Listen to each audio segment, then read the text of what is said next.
Byt tady v tom domě za mnou nevypadá jako z katalogu, ale možná právě proto se nám ho podařilo dobře prodat. Pojďme se na to spolu podívat. Jsme v Kolíně nedaleko nádraží, ulice se jmenuje Dukalských hrdinů.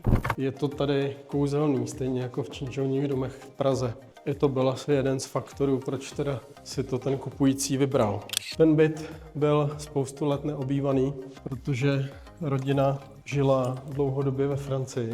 Byla tady spousta úžasného nábytku.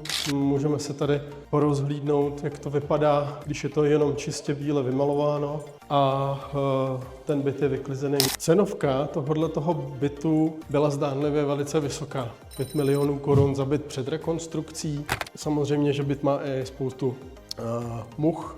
Je tady opravdu spousta práce od podlah, elektroinstalace, vytápění, když tady není připojená ani plynová přípojka. Právě protože tady dlouho nebydleli, tak sice vavky na plyn tady jsou, ale plyn je odpojený.